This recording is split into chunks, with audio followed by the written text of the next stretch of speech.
Welcome on behalf of the Stone Center on Socioeconomic Inequality. We're extremely pleased to be the co-host of the event this evening. Welcome to all of you here in the Prushansky Auditorium, and welcome to the 2,000 people on the live stream. We are extremely delighted to have these marvelous guests with us tonight. We're happy to welcome first Danielle Li, I'm going to tell you about, the David Sarnoff Professor of Management of Technology at the MIT Sloan School of Management. Her recent work investigates how artificial intelligence and data analytics are transforming fundamental firm activities, everything from hiring and promotion to investments in research and development. Her research has been published in leading journals, including the Quarterly Journal of Economics, Science, and Management Science. Next to Danielle, we're really happy to have with us this evening Daron Acemoglu. He is currently Institute Professor at MIT, and among many other roles, he serves as the faculty co-director of MIT's Stone Center on Inequality and Shaping the Future of Work, the newest of the 12 existing Stone Centers. He's received an enormous number of honors, including the John Bates Clark Medal, and in 2024, the Nobel Memorial Prize in Economic Sciences, which honored his studies of how institutions are formed and affect prosperity. In addition to many academic articles, he's written several books, notably Economic Origins of Dictatorship and Democracy, Why Nations Fail, The Narrow Corridor, and Power and Progress. And these widely read books were co-authored by his frequent collaborators James Robinson and Simon Johnson, with whom he shared this year's Nobel. On the far side of Daron, we're happy to have Zeynep Tufekci. She is professor of sociology and public affairs at Princeton, and as many of you will know, she's also a New York Times columnist, where she writes lively pieces about sociology and the social effects of technology. Her research and writing revolve around politics, civics, movements, privacy and surveillance, as well as data and algorithms. She's the author of the highly praised book, Twitter and Tear Gas, The Power and Fragility of Networked Protest, an analysis of the internet as a new type of public sphere. The fourth panelist, I'm going to get to the moderator in a moment, is the Graduate Center's friend and colleague, Paul Krugman. He serves as research professor in our PhD program in economics and as a senior scholar in our Stone Center. Professor Krugman's scholarship has been honored also countless times. He too is the recipient of the John Bates Clark Medal, and in 2008, the Nobel Memorial Prize in Economic Sciences for his work on international trade theory. He's the author of many academic articles as well as several books, most recently Arguing with Zombies, Economics, Politics, and the Fight for a Better Future. In addition to working with us here at the Graduate Center, he co-authors textbooks on micro and macroeconomics with Robin Wells. And of course, many of you know him best from his 25 years writing opinion columns for the New York Times. Just this year, he transitioned away from the Times, and you can now find him pretty much every day on Substack. A lot. You can find him a lot on Substack. Last, but very definitely not least, our moderator this evening is Stephen Greenhouse. Many of you will know him from his work, 31 years at the New York Times. For many of those years, he was a business reporter covering the steel industry and basic manufacturing, and in his later years, his writing focused on labor and on the workplace. Since retiring from the Times in 2014, he's been a prolific freelance writer, contributing pieces to The New Yorker, The Washington Post, The LA Times, The Guardian, The Atlantic, and many more. He's the author of The Big Squeeze, Tough Times for the American Worker, and more recently, Beaten Down, Worked Up, The Past, Present, and Future of American Labor. So Steve, I turn this tremendous panel over to you. Janet, thank you for that wonderful introduction. I thank all of you for coming and for your interest in this subject. And we should all thank CUNY for arranging this panel with all these impressive folks. Everywhere one looks nowadays, there's talk about AI. So I wanted to ask each of you to talk for 2 minutes or so about what effects do you think AI will have on the labor market and on the future of work? And what are your hopes and worries about AI? And why don't we start with you, Daron? Thank you, Steve. It's great to be here. Well, look, AI is everywhere deservedly because it's going to be a transformative technology, and that comes with uncertainty. But the uncertainty is not just like the weather report where we don't know whether it's going to snow or sun. The future of AI is shaped by the decisions that we make, and there are very different directions of AI, and which direction we choose is going to have great consequences in terms of its labor market impacts. In particular, I think the current craze or enthusiasm for AGI is really an automation agenda. As these models become more and more human-like, and if they do reach capabilities like those that are promised, more and more tasks can be taken away from labor. And that would happen even if we are very far from true AGI, because automating tasks can happen even when it's not super effective. In that case, I think the future for labor is not great, because automation, if it goes on by itself, is going to eliminate more and more jobs. But there is a different future where we use AI with a very different architecture towards being what I call Proworker AI, and that could actually amplify worker capabilities. We can talk about it more later. I don't want to take too much time. But that is, I think, both better for productivity, better for inequality, better for social cohesion, but unfortunately not so good for the business models of the big tech. So guess where we're going right now? Paul, Zeynep. Okay, just AGI is artificial general intelligence. Oh. That's basically like us, only smarter. Okay, I want to learn a lot from this panel, because I am, my big question on AI is, what is it good for? Which is not to diss it. I'm sure that it's good for a lot of things. This looks like a really powerful technology, but what specifically is it going to do? What things, and I think it was Noah Smith who said that it really is like magic, that we don't quite know how it works, and we don't know how it does what it does, and it doesn't do what it does predictably. So it's like you do these incantations and incredible things happen, but you're never quite sure what's going to happen when, Sorcerer's Apprentice sort of thing. What kinds of tasks is that kind of technology good for? What's it going to be replaced? It clearly is transformative. It's clearly going to do a lot. My sense, and maybe people can enlighten me, is that it's not going to break along our traditional lines. It's not going to be that college-educated workers do well and those without do badly. It's not necessarily going to be labor versus capital. It'll be certain kinds of labor, certain kinds of capital will be replaced, but others will not. We just don't. This all comes, uncertainly. The thing, my hope is that we finally do get some real progress in living standards. The truth is that these past 20 years, with all of the smartphones and all of the glamorous technologies out there, have actually been a big disappointment in terms of growth in living standards. The technology, at least in ways we can measure, has not delivered, and maybe AI does.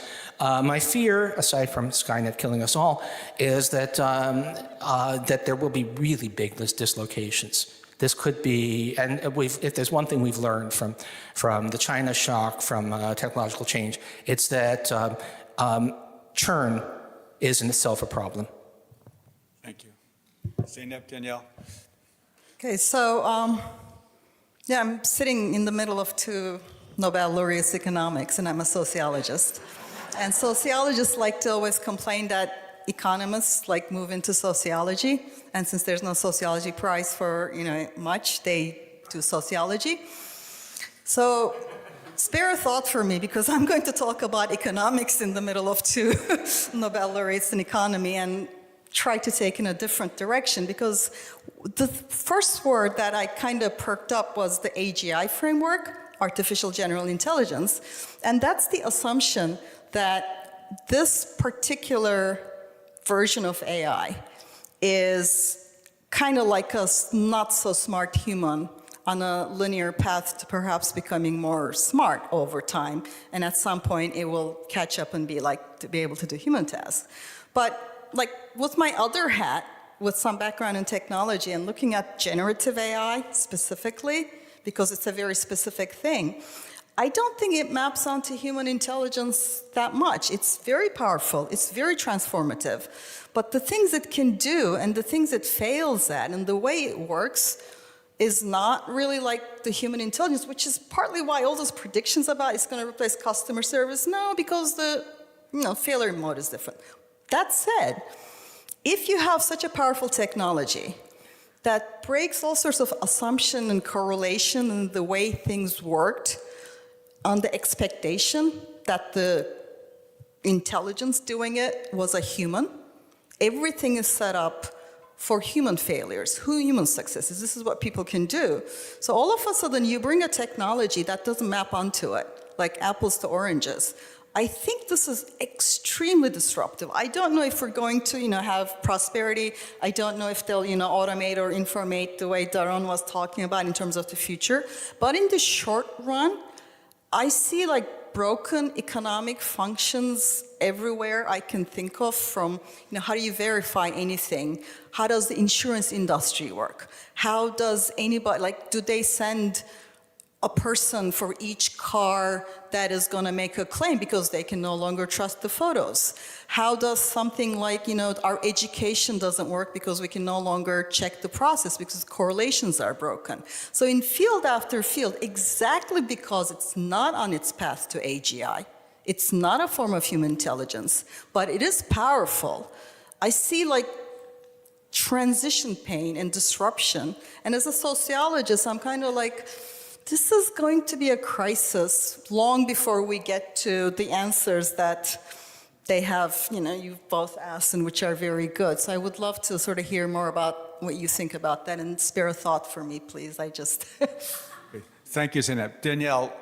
Yeah, so I think one way to think about what AI might do is to think really concretely about how it functions. A lot of AI models are different from traditional computers because traditional computers, we programmed them when we gave them instructions, and that's how they do stuff. What a lot of AI models do is that they learn from human examples of human labor. So you're writing, training a chat bot, or think about a doctor who's really good at making diagnosis decisions. If you observe that doctor making lots of diagnosis decisions, you have a large data set of that, you have a model that can essentially learn how to function like that doctor. And so in some sense, my hope for AI is that imagine that doctor's skill now lives inside this AI system. That means that people patients who are sick, who live in rural areas, who live in other countries, now have access to that expertise in a way they never had before.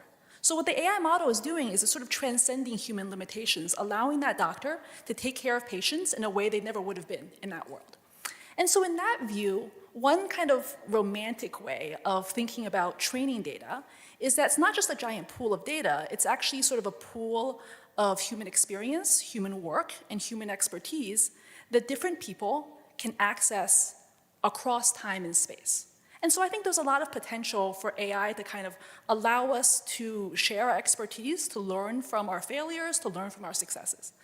The concern I have is that that's a very unequal way of thinking about knowledge. Some people's contributions are going to be a lot more valuable than other people's contributions.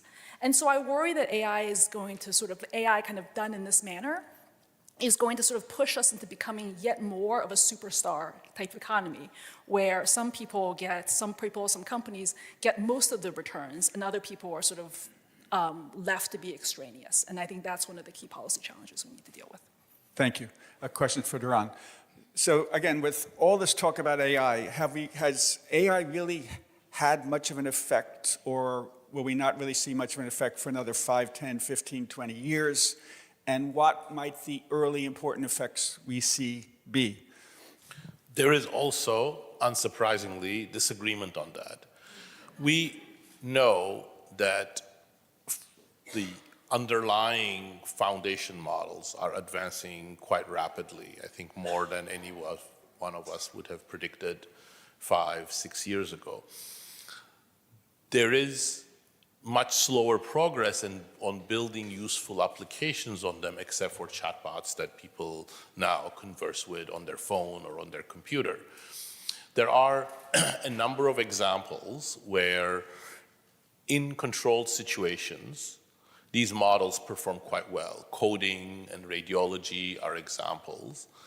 But when you take them to the wild and actual companies and workers are combined with or work with or are replaced with these technologies, things get hairier because they have limitations, and part of the limitations is that they cannot perform all of the tasks that even a simple occupation entails, so they need to liaise with human workers, and that does not work out very smoothly. So radiologists don't understand what AI is doing, so they get their messages crossed.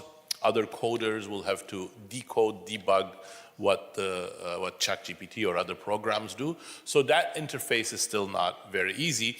There are a few examples like customer service where Danielle has studied where some of that interface has worked fine with a few companies, but on the whole, that's the slowness, and organizations are really not well adapted. So my assessment would be that right now, we're not really seeing much of an impact on AI, but there are some new studies saying for coding type jobs, entry-level hiring has slowed down. So there's some uncertainty on that. The next 5 years, I think, is still going to be the birth pains. After that, it's very, very difficult to predict. It will depend on the speed of change of the underlying models, whether there are big limits. Some people in the industry think that there are some ironclad scaling laws that everything's going to double, triple, quadruple very rapidly, and it's going to very much depend on how you can build usable applications on them. Thank you. Question for you, Paul. I heard on the news today that OpenAI is spending $1 trillion on data centers, probably more than any company has spent on anything in history. So a big question now regarding AI is, are these companies wise or silly to be rushing to spend tens, even hundreds of billions of dollars on AI, and might some of them really regret it? Okay, so I am of the opinion that we are witnessing that the tech companies are way over their skis on this. But that opinion is based largely on sociology. I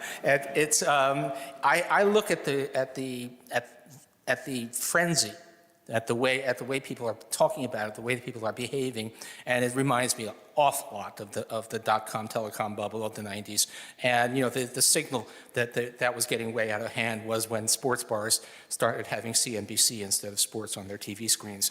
And there is that feel that there's a lot of just everybody feels they must be doing AI. Lots of anecdotal evidence of companies that are desperate to use AI and are telling their workers, you must use AI, and the workers say, it's taking me more time to try to find something that will satisfy management than all of that. It is very hard to make the numbers work. That doesn't mean that the stuff isn't transformative, but it does have the feel. And the one thing that's really is economistic here is that until a few months ago, what we had was these established tech giants. We had Alphabet and Meta, and that were basically using retained earnings, free cash flow to pay for this stuff. Now they're going deep into debt to pay for data centers, and that's a warning sign. Thank you. Danielle, you've done a lot of research on how various employers are adopting AI and tools of AI. So I wanted to ask you, what occupations do you think will be affected most by AI, and which ones might hardly be touched? And will AI affect highly skilled workers more or low skilled workers more? And everyone's asking, will white collar workers be affected most? What about blue collar workers?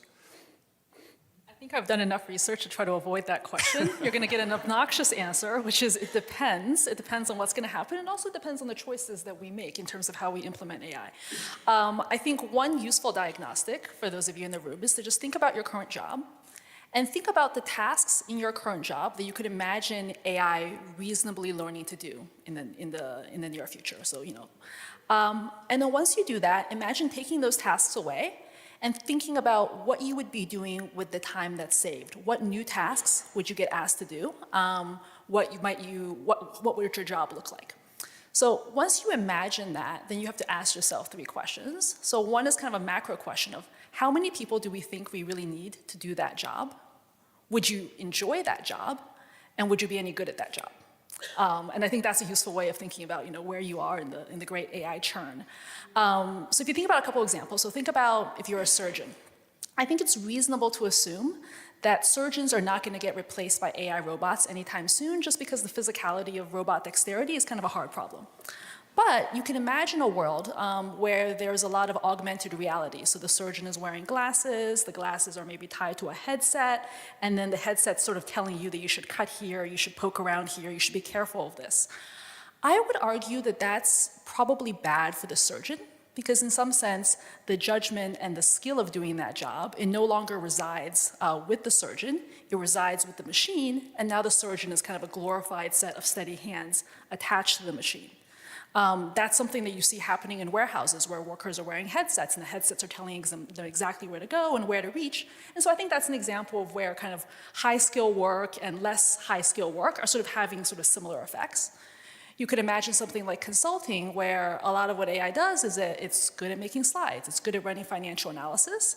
I teach at a business school and I will say that the ChatGPT answers to cases are actually not that bad. So it can help you do some strategy as well. And so what's left if you take away some of those tasks? I think a lot of that is kind of client work about figuring out how you get clients, how you get them on board with a plan. And so that's less de-skilling or upskilling. It's more like a reskilling where the analytical skills maybe become a little bit less important and the social skills become more important. And you can see winners and losers in that. I would be worse at that world, but some people would be better off. Thank you. Okay, Zeynep, a sociological question for you. What are the most important aspects of today's AI systems in terms of their impacts on society? What does it mean for society to adjust to AI? And what are the challenges society and all of us face with regard to AI? So it's going to actually tie back into the economy question. We have a theme here. So I want to go back to it's not a kind of human intelligence because it's key to both of these things. So look at where it works, coding, right? It really does work. Agentic coding is amazing in terms of empowering. And coding is a verifiable domain. When you use them to do something, you can check if it works. And it's also kind of a quasi-formal language, and you have like years of Stack Exchange, which is where Q&A. Look at any place where there's liability if there's failure, like a doctor, like somebody, like a lawyer or something like that. These were all predicted to be AI replaced, but because it has a failure mode really different than a human, it's not really usable because it does, great legal analysis and then it makes up 7 citations and creates something. Normally, a lawyer who's that good in A would not make mistake B. Our system is set up to expect a human success and human failure. So that's why I think this is not really, we're not seeing non-verifiable domains and if there's any liability. Now, what does it really do well, which I can't believe we have gotten used to this, that is incredibly transformative, and I think that's what OpenAI is going to do to make money, is that it can converse like a human using language. So the way LLMs work, they're like plausibility engines, and somehow I was there in 2022. If you said this method is going to get conversational human language, people would say, no. It happened, and we immediately got used to it. This is the one thing that humans had that no other animal, anything had. This is like the mark of humanity. So we got these chatbots that can converse with people, and for a bunch of reasons, are designed to be nice to them and to flatter them and to be very patient with them. And so this was, the choice I see was they were either going to go the coding way. So the way they sell coding API, it's like you make 5 calls, it's 17 cents, it's very utilitarian. Here's a tool, use it. The chatbots, they've just announced they're going to do marketing and sell stuff and product placement. That is the engagement model. And they're going to keep it free as far as I can tell. And so the coding is a useful toaster. The chatbot is going to try to seduce you to stay there and to engage you. And you're going to be learning all sorts of things from it. I think this is where they're going to try to make money. And already ChatGPT has 800 million daily users. This is not a failing industry. This is where they're spending. They already have 800 million. So they probably have billions of people who are going to be using it every day to ask questions. And then when you ask, what should I buy? Boom, you're going to get an example. But when you ask it, what do you think about, immigration policy? What do you think about, it's also going to answer. So as a sociologist, I'm like, this is an incredible power. And we are so sleep on the fact that we have speaking technology. like, it's been 2 years and people are like, yeah, it speaks, so what? So that's where I think about mostly, both in terms of where they're making their money and what we should be worried about. Thank you. So, Daron, you were talking before about the many employers that want to use AI to automate as much as possible and replace as many workers as possible. But you say you favor a different approach where AI would be used to increase workers' productivity and to help keep workers.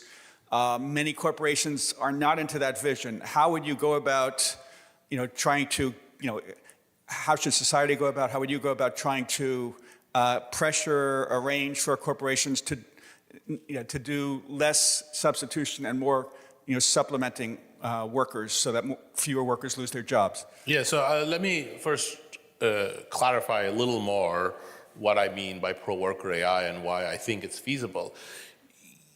The idea that computers would be complementary to the human mind, meaning that they would amplify what the human brain can do, is a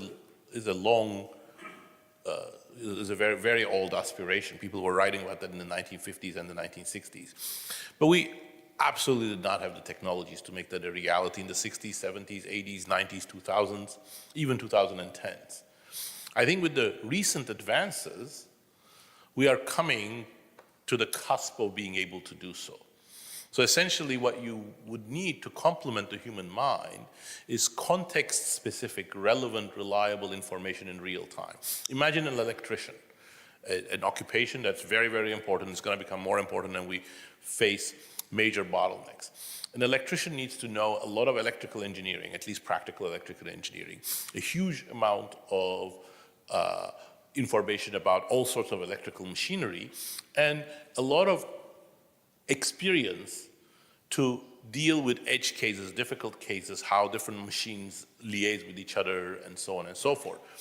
So all of that takes a long time, and most electricians are too novice to be able to deal with this at an expert level. Now, imagine you have a tool for an electrician which is trained on all the relevant electrical engineering, is knowledgeable on all the electrical machinery, and has been trained on high-quality data of the best electricians around the world, troubleshooting the most difficult problems. That's very much within the frontier, by the way. This is a very easy tool to develop, and for a few $1 million, some companies have already done prototypes of this. That tool in real time with manual and visual inputs can amplify the capabilities of electricians. Same thing for nurses, educators, plumbers, all sorts of blue-collar workers. That's the kind of Proworker AI that we're talking about. Why is it important for productivity? Because that's exactly the kind of services we need. Why is that so different? Because it actually doesn't replace the electrician. It makes the electrician even more capable, more important. Those are the kinds of tools we could develop, and we're not developing. Well, why are we not developing? Because there is no business models on the basis of doing so. This is not the priority. And that goes back to Zeynep and Paul's problem. Yes, there is overinvestment because the business models that the industry is stuck with are not going to be able to generate the monetization that could meet $100 billion of investment for these companies. Except there is one exception, which Zeynep was talking about, but let me put it much more sharply: digital advertising. So the only way that they can actually make a significant amount of money from this thing is just go down the social media way. Now, generative AI becomes a much more powerful tool for gluing people and marketing things to them, sending advertisements, etc. Of course, there will be other things like applications, then there will be chatbot income, but chatbot income is never going to pay for hundreds of billions of dollars. And then the other thing, which is sort of amplifying those things, there is also the belief in the industry that we are in this race towards artificial general intelligence, so you have to be first. All of these are fueling the investment, but then the agenda of preparing these pro-worker technologies is falling by the wayside. Nobody's paying attention to that, and of course, you don't pay attention, you don't make the investment, that's not where you're going to go to. Thank you. Paul, you've written a lot about inequality, so let me ask you, do you think AI is going to result in increased inequality? Another way to ask that is, will corporations and shareholders receive all the economic rents, or might workers receive some of them? And some of my union friends are saying, how will AI affect worker pay, worker wages? Okay, I think it's actually going to be real. First of all, the basic answer is I don't know. But it's really complicated. I mean, in some cases, AI will, if we ask, what jobs can be replaced, some of them are going to be highly paid, high-skilled jobs. You can already see, translators have been not eliminated, but there's been a big reduction in that. And some of the jobs that will remain essential that so far we don't think AI can do are things like plumbers. Maybe electricians, AI can tell you what to do. I suspect that'll be harder with plumbers, although my judgment has been quite wrong on this. I was sure that self-driving cars was just not going to work. And Waymo is proving me wrong on the streets of San Francisco. So I think it's not an easy story. I think the picture that a lot of people have, which is, well, look, people have been predicting the end of work in the face of automation. I recently read a really good novel about a future society in which automation has destroyed work and there's nothing for people to do, and it's a social nightmare, even though it's very highly productive. It's Kurt Vonnegut's first novel, Player Piano, from 1950. Right? People have been predicting the automation apocalypse, and that goes back to the 30s at least. So far it keeps not happening. What might be the case, and I don't think we have enough information, is that this could be a technology that's biased towards capital as opposed to labor. That it could be a capital using old growth theory, which I might be the only person, maybe Daron knows it, but and we do have kind of historical example. We think that real wages stagnated in Britain for the first 40 years of the Industrial Revolution because it was a capital-using technology. And despite the fact, with unprecedented economic growth at the time, none of it went to workers. We could do worse than that, but I don't think we know that yet. Thank you. Danielle, I have a double-barreled question for you. First part, what advice would you give employers that have adopted or will soon adopt AI tools? And second part, what advice would you give to students who are about to enter a world where AI is, playing an increasingly important role, and to people already, workers who are already, in the labor force? What should students and workers do with regard to preparing for an AI world? It's funny, I teach exec students, so I thought a lot more about the first question than the second question. So with respect to companies, I see a ton of FOMO, which is fear of missing out, depending on what counts as a technical term. And I think the productivity is going to be slow for the following reason, which is, let's imagine that you're at your company and suddenly tomorrow 100 really smart dudes named Claude roll in and they say, hey, I'm going to work at your company now. And this is true even in AGI world. So most definitions of AGI are about a machine that's able to sort of reason better than humans or be smarter than humans in some way. So let's imagine that these 100 Claudes are like real geniuses, like much smarter than all of us. And the question is the company going to be more productive on the next day after these guys roll in? And I would say that for a lot of companies, the answer is kind of no, because even if you have these geniuses lying around, you have to tell them what to do. You have to give them examples of what a good job looks like and what a bad job looks like. You need to tell them what processes are going to work at your company. How do you ask for resources? How do you deal with the personalities who are there? And so my first piece of advice to companies would be, you should invest in data infrastructure, because data infrastructure is basically what gives AI models examples of what a good job looks like and what a bad job looks like. And the second thing, which I think is actually more important, is to understand that it is not just 100 dudes named Claude rolling into your company. They're rolling into every single company, including your competitors. And so if you use the same AI models to do the same things, you're going to end up competing with each other in the product market, and you're going to become a commodity. And so what you really need to do is you need to think about how can these tools allow you to do something unique and better. In terms of students, I think that in this moment, we're sort of in this moment of kind of like economic churn. And so you want to think about the skills that are going to be sort of durable beyond that. A lot of what companies are looking for now is this kind of flexibility, a sense of, like, I wouldn't say, oh, go study prompt engineering, because one day prompt engineering is not going to be a thing. I think it's about learning to be uncomfortable, to tinker with things, to sort of adopt new tools, and be open to changing your plans, which is, I think, a skill that lots of people have, but the education system hasn't sort of trained for, and we need to do a better job as educators. A question for Zeynep. So you're writing a big picture book about AI and its effect on society and the world and the economy and God. No, I'm kidding. What do you think is missing from the public conversation about AI? So we touched upon it a little bit. The fact that you have a conversational technology that is going to be people's sort of companion, information source. There are people, like, especially for young people, when, people aren't talking to you and you're bored, and it's always there, and it's very flattering, and it's very engaging. So that, I think, is a huge impact. So let's go back to, let's ask, what is it going to break? Because it works the way it does. This is not like a calculator, right? LLMs, generative AI, it's because it's not a form of AGI path. It isn't doing exactly what the human was doing. So it's breaking the correlations between the things. So let's look at the ways in which we rely on, say, the electrician. You trained it on the best data possible. It's still going to be alternating between brilliant and great, and occasionally making a very plausible mistake. A highly trained electrician would be great, and they would have a certain kind of mistake.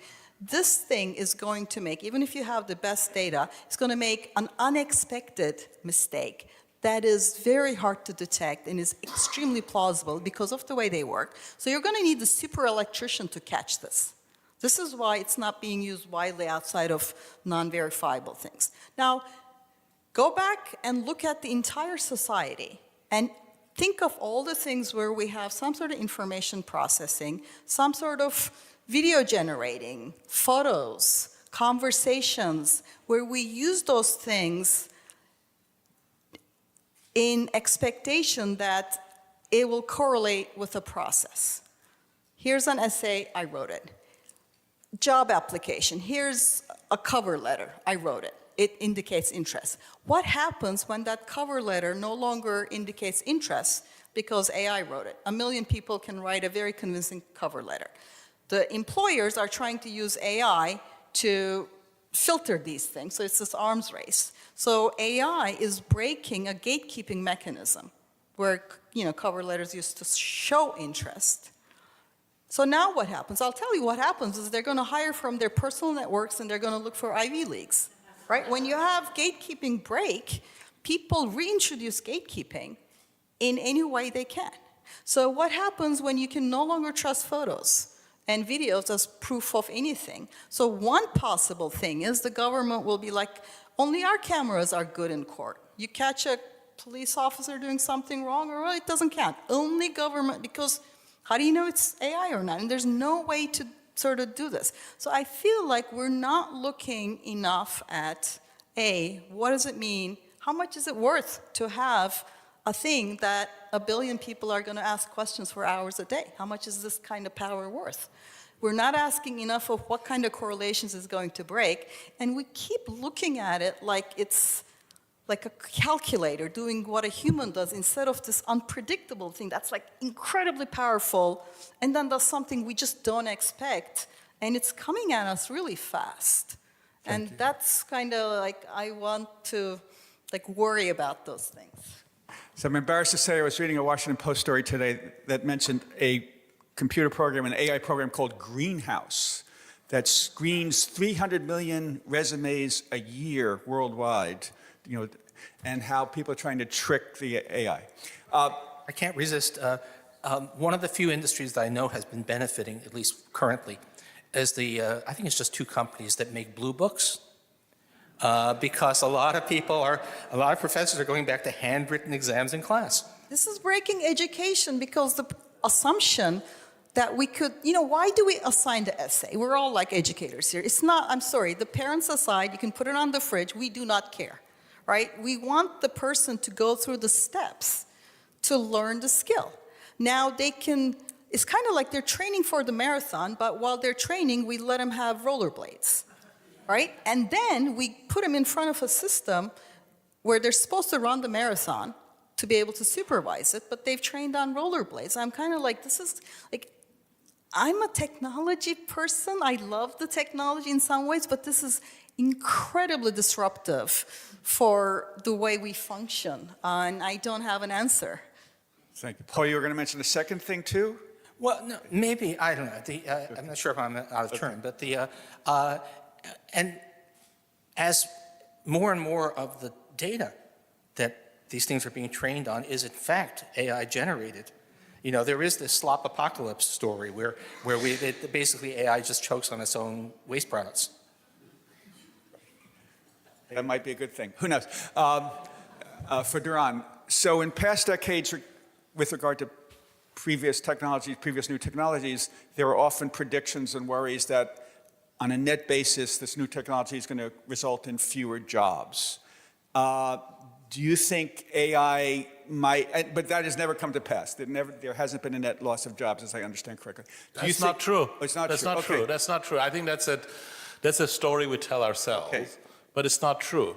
But there are many periods in which, no, but it's important to understand that. There are many periods in which technologies did destroy lots of jobs, and the job creation was either too slow or not up to par with it. So during the British Industrial Revolution, Paul mentioned it's actually not 40 years, it's 85, 90, perhaps 100 years during which wages stagnated, and for some sectors, they were tremendously negative. So the wages of weavers fell in real terms by 2/3 and never recovered. So during the more recent period, you know, when we had robots and numerically controlled machinery and other advanced tools in manufacturing, it had similar negative effects. When you look at the real wages of workers who used to perform the jobs that robots could, their real wages fell by quite significantly. Their employment rates, you know, employment to population ratio for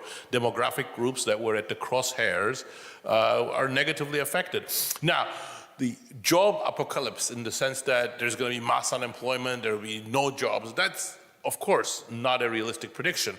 The rate at which AI is advancing, I don't think we could expect that it's going to destroy all jobs or create mass unemployment, but I think it would be foolish to think that AI could go down an automation path successfully or semi-successfully, and there will be enough jobs somewhere else coming just by itself. I don't think history, recent history or distant history, supports that. You know, the new jobs are created when either companies create new goods and services, or they introduce new technologies that are complementary to humans, or there are other efforts for that kind of new job creation. There isn't a law that every job that's destroyed is going to be replaced by another one, especially for during periods of deep automation. That's not necessarily true. So I would be worried about jobs being destroyed by AI, even though I think absolutely we're not going to have mass unemployment in the next 5 years or 10 years.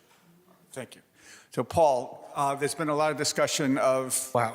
So the first thing is, you know, there are so many things going on. And, you know, if you wanted to, you know, tilt the scales towards China winning this competition, one good start would be to slash research funding in America in half and destroy all our institutions of higher education.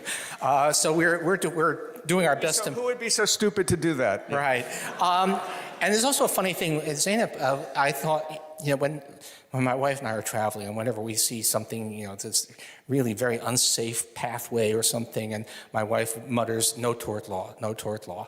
That basically in most other countries you can't sue the way you can here. And all of the things you're saying you can't do with AI because of the liability, that's true in America. I'm sure it's not true in China.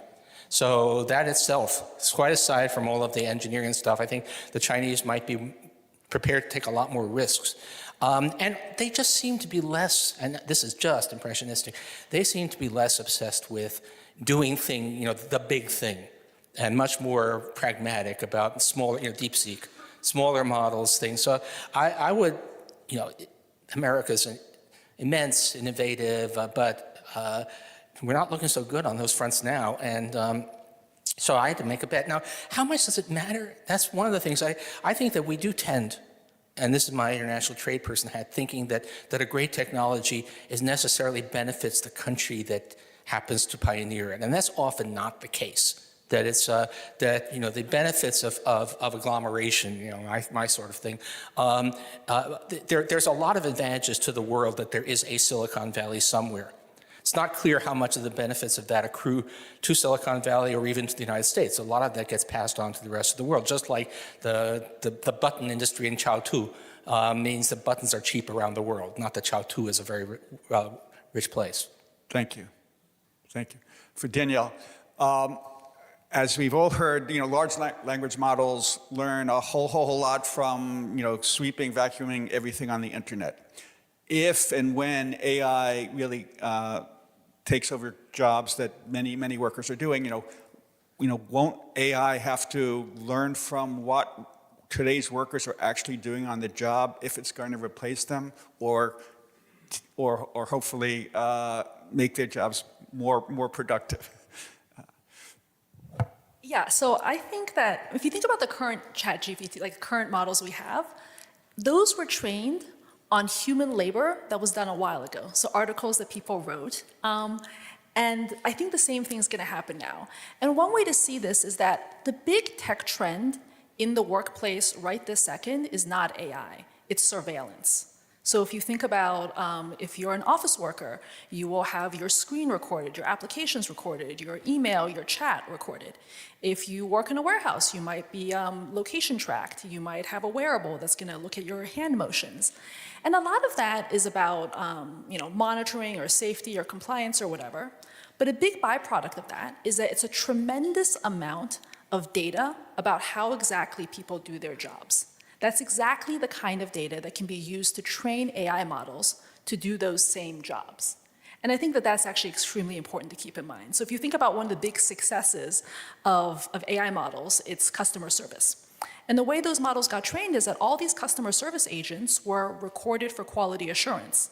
And those records were used to train AI chat assistants. And so I did some research on this, and one of the things is that it's actually quite good for productivity. And basically what happens is that the AI models learn from the skills and behavior of the top customer service associates. That skill lives inside the AI model, and then it can be disseminated to workers who are newer, who are less good at their jobs. So that actually looks good in the sense that productivity goes up and inequality within the workers kind of goes down because the lower end is brought up.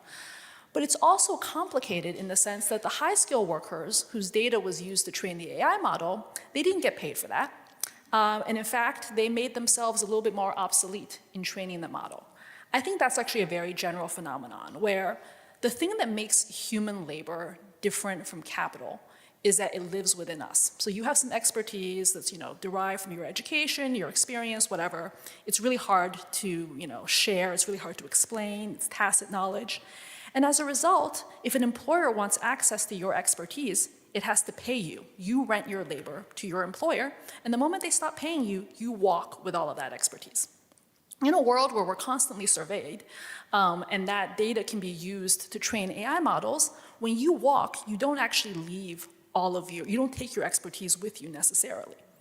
That can actually be quite good for humans, because imagine you trained a model of yourself, and your model is working, and you are napping or you're surfing the internet. So that's like a good outcome. But it could also be that your model is working while you are fired. And so I think going forward, one of the big conversations we need to have is not just about what AI we use or don't use, but who owns the data byproducts of human labor, which is the raw material for future AI models. Thank you. Zeynep, as we all know, there are many worries about AI, and that's going to ultimately hurt society, hurt the economy. I wanted to ask you, what do you think should be done to help assure that AI helps society, helps the economy, helps the labor market, and what would you do to protect against the harms of AI? So I do want to say it was a useful reminder to hear Daron talk about like 80 years as like a kind of a transition. So something may eventually get better, but that might be a very long time for a human life. And the second example I was thinking about is like the printing press. Like, who's against books, right? Like, I love books personally. But the sort of long story changes that were unleashed by the printing press caused hundreds of years of destabilization. The religious wars killed more people in the first couple hundred years than all wars and pandemics since. So a technology can be perfectly good in some sense, but because it takes things that used to work a certain way, even if those things weren't great, but when you pull that rug under society and you don't have something, it can be very destabilizing. So I think that's a good reminder. So in terms of, I'm genuinely worried about the companies turning to the engagement model because they're spending this much money. In coding, it works. In verifiable domains, it works. But as people have discussed, and because of the way LLMs work, it doesn't really work, and so they need to make money. Why are the chatbots allowed, made, specially, to act like humans? Why do they use human first-person pronouns? Why do they say I? If you talk with them, they're always like, oh, I'm so curious what you're doing. I'm here for you. I like this. I'm cold. And none of this is happening. These are extremely powerful technologies, but they're not human beings. They do not have subjectivities. They are not curious about you. It's just word. I mean, again, it's language. I'm not saying it's hype. It's incredibly impressive. So we've already seen the social media engagement model and all the downsides. We are about to unleash the most human possible thing, speaking, that is posing as a human. And it's so hard to not think of something that speaks as a human, let alone when it speaks with you. I mean, let it be a very useful toaster. You know, this is for coders, where this is an amazing technology, agentic AI. It's not telling them how great their if-then-else statement is, right? It's just doing the work and getting paid. But for us, it's like I think that's the AI safety people talk about misalignment. AI like getting ideas and doing stuff. I'm kind of like, this is fantastic stuff. The real misalignment is that we have a thing that we are thinking of as a person, friend, companion, that is misaligned with us. It's not our friend. It's controlled by these few companies. And I mean, how do you what's the policy? What do you ban? But like, give me the magic wand. They are not speaking in first person plural anymore, or in the first person singular anymore. They're also not allowed to act like a human being.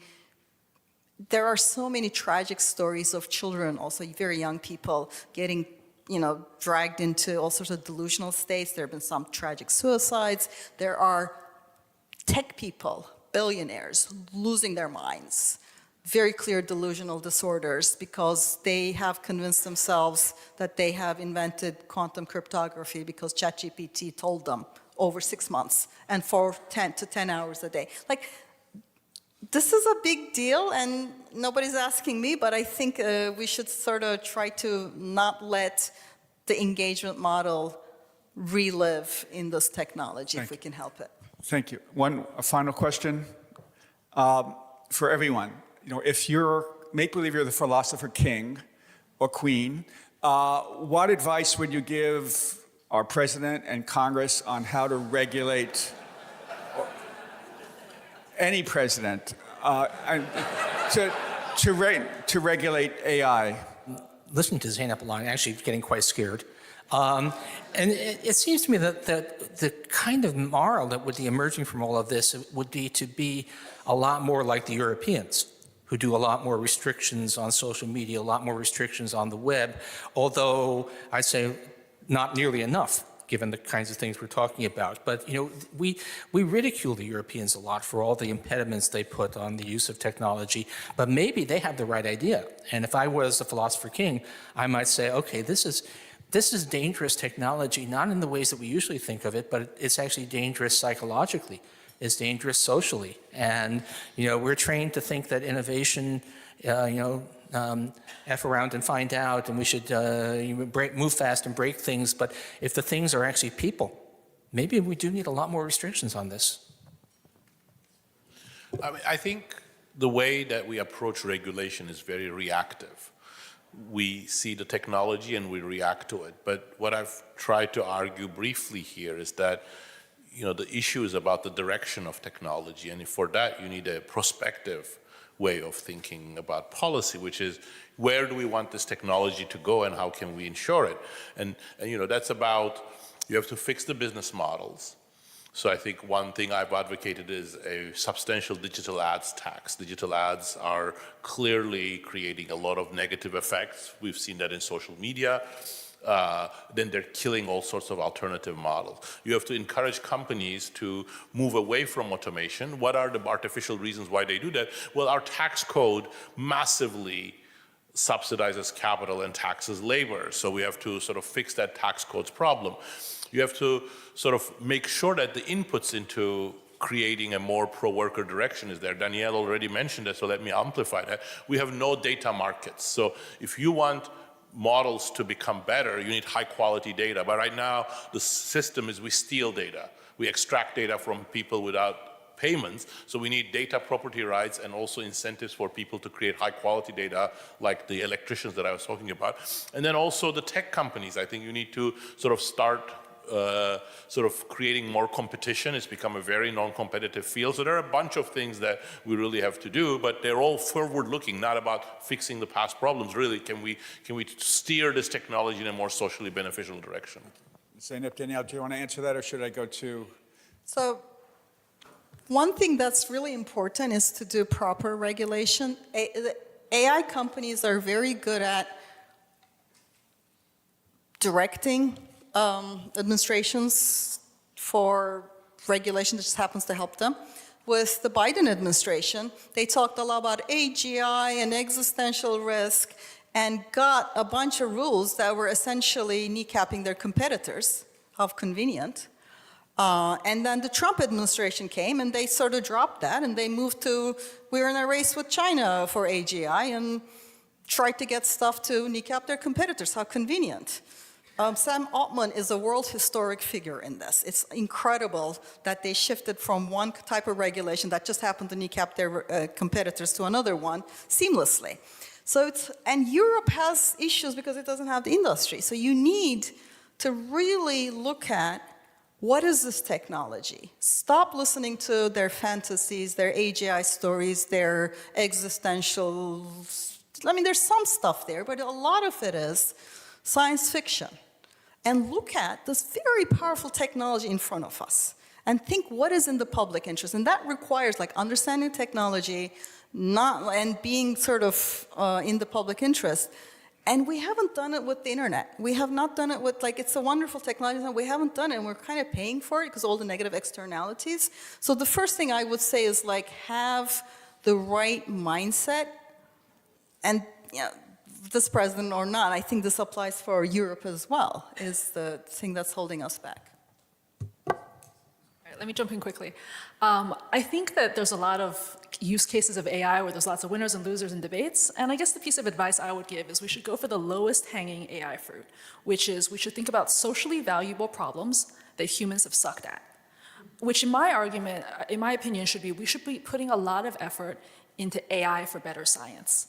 Thinking about ways to speed up innovation, drug discovery, thinking about ways to have better energy technologies. That's a world in which this is not a zero-sum race. China does it, great. Germany does it, great. And I think we should be building infrastructure to think about how we can do better science and do better innovation with AI. Okay, thank you. So thank you, Paul. Thank you, Zeynep. Thank you, Daron. Thank you, Danielle. And thanks very much to